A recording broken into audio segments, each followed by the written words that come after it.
It started with a call that hit me like a brick. I saw Camilla's office number pop up on my phone, and when I answered, the person on the other end sounded cold, almost robotic. They said, "She's had too much to drink at the office party. Someone needs to come pick her up." I didn't even bother asking for details. I grabbed my keys and headed straight there, my head a mess of questions and that awful gut feeling you can't shake. The building was dead quiet when I walked in, like a ghost town. Then I saw her. She was leaning against the elevator, barely standing. Her hair, normally perfect, looked like she'd been dragged through a hedge, and her lipstick was smeared across her face like she'd wiped her mouth with her hand and didn't care. Her blouse was peeking out from under her jacket, half unbuttoned. And the smell, booze, sweat, and something sour, hit me before she even opened her mouth. "Where did you come from?" she slurred, squinting at me like I was the one out of place. She tried to steady herself on the elevator door, but it was clear she wasn't winning that fight. I couldn't say anything. My throat felt like it was full of cement. I just walked over, grabbed her arm, and started guiding her toward the car. At first, she didn't fight me much, but then she started pulling back, muttering something I couldn't make out. That's when I noticed her skirt. The zipper was undone, and the skirt was barely held together by a single button. It looked like it could fall off at any second. It seemed that she was simply pushed out of that corporate event. "Camilla, let's go," I said, trying to keep my voice calm, though I could hear the edge creeping in. She mumbled something I didn't want to understand and let me get her into the car. As soon as she sat down, she passed out cold. She seems to have fallen asleep. The drive home was brutal. Her phone wouldn't stop buzzing. It was vibrating non-stop in her purse, like whoever was texting her wasn't giving up. I gripped the steering wheel so tight my hands hurt. I told myself I'd check it when we got home. I needed to know what was going on. When we got to the house, I had to carry her inside. She was dead weight, and the smell coming off her made my stomach turn. Alcohol, sweat, and something else I didn't want to name. Her jacket shifted as I carried her, and that's when I noticed the stains on her blouse. I knew what they were. There was no way to pretend I didn't. They were proof, clear as day. I dropped her on the couch. She sprawled out like a broken doll, her limbs in weird angles, completely out of it. I stood there for a minute, just looking at her, trying to make sense of what I was seeing. Then, almost on autopilot, I grabbed my phone and took a picture. I didn't know why. Maybe to remind myself this wasn't a bad dream. Maybe because I didn't trust myself to remember it clearly. Or perhaps as proof for her. Her phone was still buzzing. I looked at her, lifeless on the couch, and then at her bag. I knew I shouldn't, but I also knew I had to. Whatever was on there was going to answer the questions eating me alive. I couldn't ignore it anymore. What I later saw on her phone made me feel disgusted. I stood there for a while, just staring at her phone as it buzzed in her bag. Camilla was still out cold on the couch, sprawled like a rag doll, her jacket slipping off her shoulder. The stains on her blouse, the smell of her, everything about the night so far screamed at me to take a look. I didn't want to be that guy, but something told me I wasn't going to find anything good. I reached for her phone, my hand hovering for a second before I grabbed it. It was locked, of course, and my first thought was to just put it down and walk away. But then I looked back at her. Her hair was a mess, her makeup smeared, and her skirt barely hanging on. The image of her stumbling around at the office was still fresh in my mind. I couldn't ignore it. I sat down next to her and picked up her hand. She didn't stir as I pressed her finger to the screen, unlocking the phone. It felt wrong. It felt invasive. But I told myself I had to know. I had to see what she'd been hiding. The messages were the first thing I checked.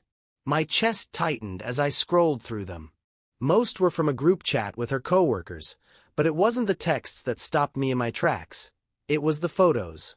The first one was of her at the office party, holding a drink and laughing. It looked harmless enough, but then the next one popped up. Camilla, leaning against some guy, his hand low on her waist. Another drink in her hand. And then it got worse. Photo after photo, her sitting on a guy's lap, his hand up her skirt, her head thrown back in laughter. Another of her on the dance floor, her blouse half undone, someone's arms wrapped around her. The final straw was a video of her kissing one of them. Full on, no hesitation. It wasn't just drunken fun. It was deliberate. Shameless. My hands shook as I took screenshots of everything, sending them to my phone one by one. Every time I pressed send, it felt like a nail in the coffin of our marriage. I didn't even realize I was gritting my teeth until my jaw started to ache. When I was done, I locked her phone. She was still out cold, her chest rising and falling slowly. But I knew the truth now. There was no going back. I sat there for a long time, staring at nothing, my mind racing. The photos, the messages, they were burned into my memory. But the most interesting thing was yet to come. Neither she nor I expected the surprise that was waiting for us in her pocket. Camilla groaned as she stirred on the couch, her hand lazily flopping over her face like it could shield her from the light. She reeked of stale alcohol and sweat, the smell filling the living room even after I'd cracked a window. I sat in the chair across from her, phone in hand, the screenshot staring back at me. It wasn't pounding. It was calm, too calm, like the silence before a storm. Her eyes fluttered open, squinting against the light. "What time is it?" she mumbled, her voice hoarse. She barely moved, still sprawled out like she hadn't quite remembered where she was or how she got there. I didn't wait. I wasn't in the mood for her to gather herself or pretend she needed a minute to think. "Who's he, Camilla?" Her eyes snapped to mine, her whole body going stiff. "What?" she asked, her voice trembling, the single word dragging out as if stalling for time. She tried to sit up but only managed to lean awkwardly against the couch arm. "You heard me," I said, my voice steady but sharp. "The guy in the photos. Or should I say guys? You seemed pretty comfortable with all of them last night." She froze, her mouth slightly open, and the color drained from her face. For a second, I thought she might actually pass out again. I don't know what you're talking about," she finally stammered, shaking her head like she could will the words away. I laughed, not because it was funny, but because it was pathetic. "Don't play dumb. I saw everything. The pictures. The messages. You want me to show them to you? Here." I unlocked my phone and held it up, scrolling through the screenshots. Her face shifted through a spectrum of emotions. Confusion, shock, and then panic. She reached out weakly, as if trying to grab the phone, but I pulled it back before she could. "Please, just..." "It wasn't," she started, but I cut her off. "Wasn't what?" "What it looks like. Camilla, it's exactly what it looks like. Don't insult me by pretending it's not." I leaned forward, my elbows resting on my knees, the phone still clutched in my hand. "Do you even remember what happened? Do you even care?"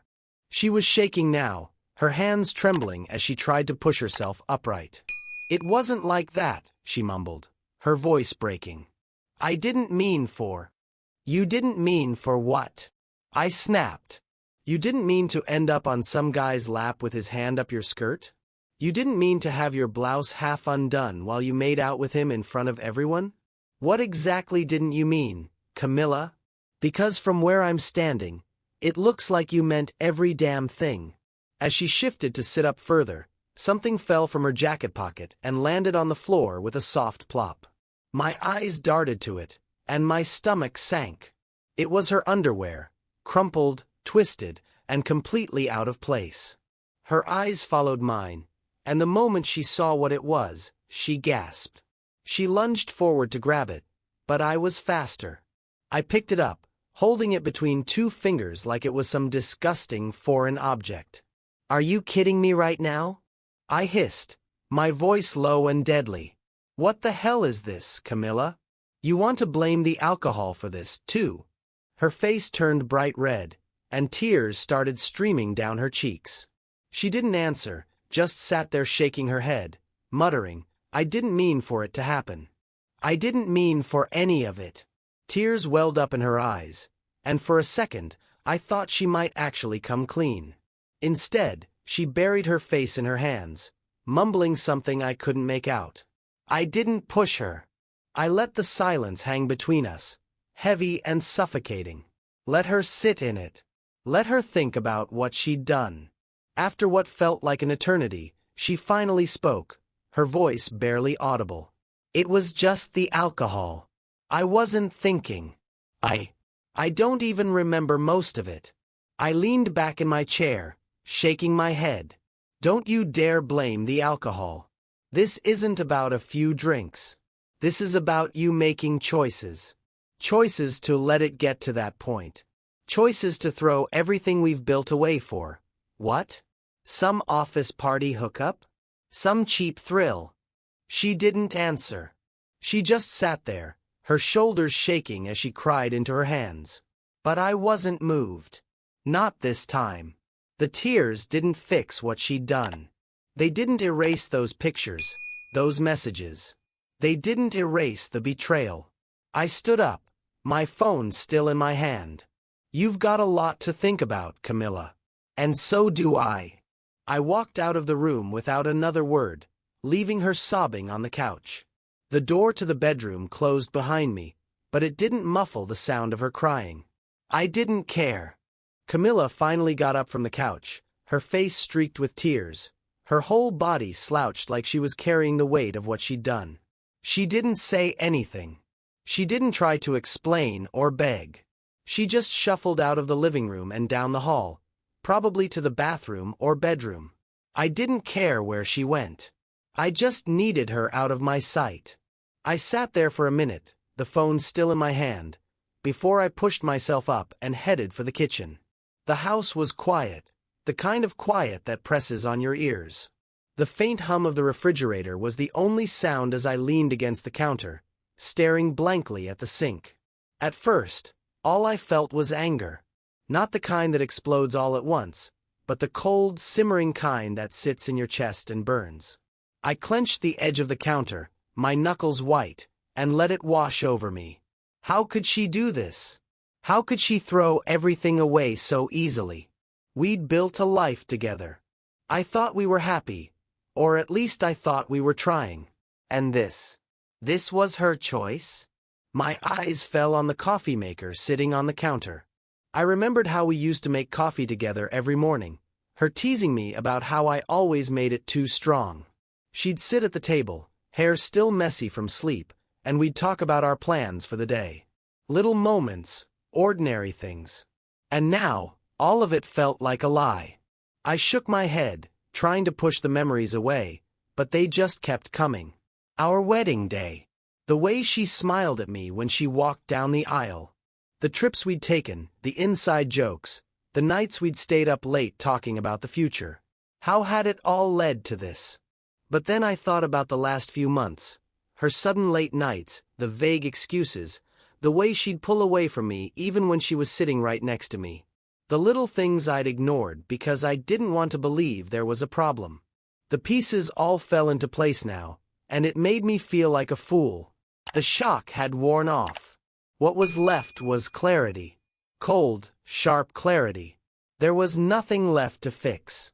Camilla had made her choices, and they'd led us here. She didn't accidentally end up on some guy's lap. She didn't accidentally send those texts or let things spiral out of control. She'd made deliberate decisions to betray me, over and over again. And now, I had to make mine.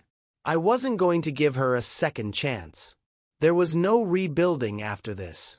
Trust wasn't something you could just slap back together once it was shattered like this. She hadn't just betrayed me, she'd destroyed the foundation of everything we'd built. And I wasn't going to live my life looking over my shoulder, wondering if she'd do it again. I stood there in the kitchen, the anger slowly giving way to resolve. It wasn't going to be easy, but I knew what I had to do. I couldn't stay here, not with her. And I couldn't let her stay here, either. This was my house. My life. She didn't get to ruin it and then pretend like we could just move on. I grabbed my phone and started making a list. I needed to figure out the next steps, what I'd need to do legally, who I could call for support, how to handle the logistics of separating our lives. Every item I wrote down felt like a small step forward, a way to reclaim control. By the time I was done, the list was long, and my coffee was cold. I poured it down the sink and stood there for a moment, staring out the window at the quiet street outside.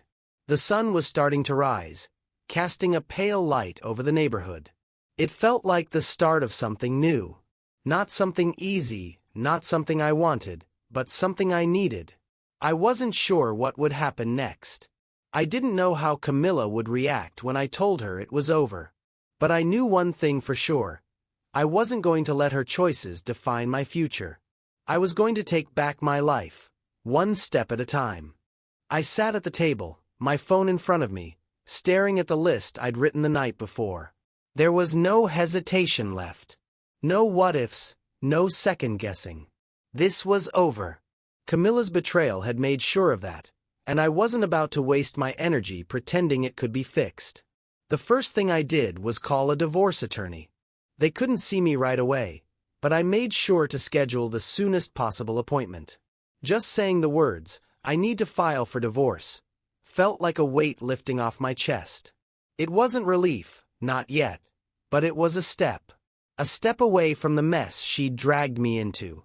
Once that was done, I called a friend, Jason, and asked if I could crash at his place for the night. He didn't even hesitate. "Of course, man. You don't even have to ask." I didn't tell him everything over the phone, just that things with Camilla were done. He didn't press for details, and I appreciated that.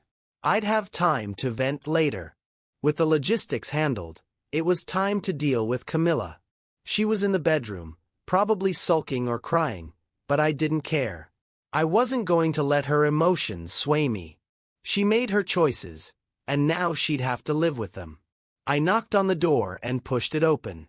She was sitting on the edge of the bed, her face puffy and red, looking like a shadow of the woman I once knew. For a second, I almost felt bad for her, but then I remembered the pictures, the messages, the way she'd lied to my face. That pity evaporated in an instant. "We need to talk," I said, my voice firm. I didn't give her a chance to respond. "You're leaving. You've got until tomorrow night to pack your stuff and get out of the house. I'm staying at Jason's tonight. When I come back, I don't want to see you here." Her eyes widened, and for a moment, she just stared at me, like she couldn't believe what she was hearing. Then the waterworks started. "Please, don't do this. It was a mistake. I wasn't thinking. I don't even know why I did it." I held up a hand to stop her. "Save it, Camilla.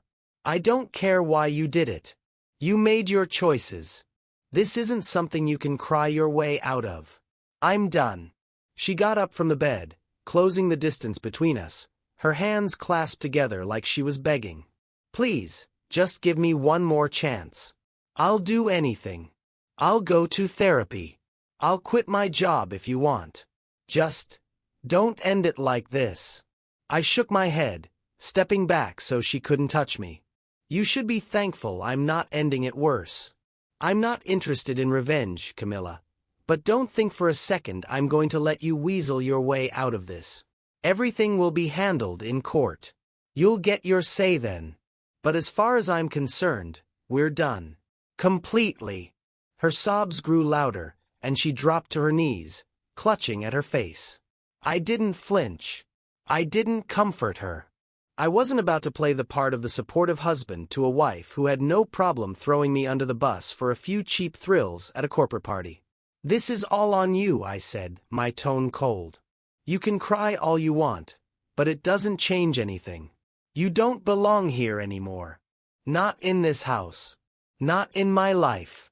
You've got until tomorrow night. Pack your stuff and go." I turned and left the room before she could say anything else. Her sobs followed me down the hall, but I didn't look back. I grabbed an overnight bag I'd packed earlier, slipped on my shoes, and headed for the door. I didn't owe her anything anymore. Not my time, not my patience, not even my anger. She'd taken enough from me already. When I got to Jason's place, He had a beer waiting for me. "Rough night?" he asked as I dropped onto his couch. "Something like that," I said, taking a long swig. The anger was still there, but underneath it was something else, a quiet resolve. I was finally taking back control, and I wasn't going to let Camilla's choices define my future. The next steps wouldn't be easy, but they were mine. And that was all that mattered. What do you think? Was this the right choice? I'd love to hear your thoughts.